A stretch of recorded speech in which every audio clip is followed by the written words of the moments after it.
இப்ப ரீசெண்டா நம்ம சேனல்ல சோனி எக்ஸ்பீரியா 5 மார்க் 4 வீடியோ வந்து போட்டிருப்போம். சோனி ரேரா இந்தியன் மார்க்கெட்ல அவைலபிளா வந்து இருக்கு.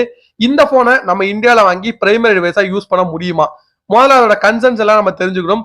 போன் கால்னு பார்க்கும்போது இப்போ ஓரளவுக்கு நல்லா இருக்கு. முன்னாடி எல்லாம் VoLTE சப்போர்ட்டே இல்லாம இருந்து, பட் இப்ப அது அவைலபிள் தான். பட் 5G சப்போர்ட் இன்னுமே ஃபுல் ஃபிளெஜ்டா வந்து கிடையாது. ஜியோ அதிகமா சப்போர்ட் பண்றதுல ஏர்டெல் ஓரளவுக்கு ஒர்க் ஆகுது. அண்ட் யூபிஐ பேமெண்ட்ஸ் பார்க்கும்போது இப்ப பெரிய பிரச்சனை இல்ல. நீங்க கூகுள் பே இதெல்லாமே ஈஸியா பே பண்ண முடியுது. அண்ட் மூணாவது டெம்பர் கிளாஸ் பேக் கேஸ். அது வந்து அந்த அளவுக்கு ஃபுல் ஃபிளெஜ்டா கிடைக்கல. ஆஃப்லைன் மார்க்கெட்ல கொஞ்சம் கம்மி தான். ஆன்லைன்ல ஒரு சிலது அவைலபிளா இருக்கு. அண்ட் நாலாவது எக்ஸ்சேஞ்ச் வேல்யூ. எக்ஸ்சேஞ்ச் வேல்யூ சோனிக்கு பெருசா வந்து கிடையாது. நீங்க செகண்ட் ஹேண்ட் மார்க்கெட்ல ஓரளவுக்கு ட்ரை பண்ணலாம். மற்றபடி இந்த ஆஃப்லைன் ஸ்டோர்ல இருக்காது. அண்ட் ஃபைனலா ஸ்பேர் பார்ட்ஸ், இந்த பேட்டரி ஐசி இந்த மாதிரி சின்ன எந்த ஸ்பேர் பார்ட்டுமே கிடைக்காது. ஏதாவது அலி எக்ஸ்பிரஸ் இந்த மாதிரி இடத்துல இருக்கிறதுக்கு ரொம்ப சான்ஸ் கம்மி. ஸோ ஸ்பேரும் வந்து இல்ல.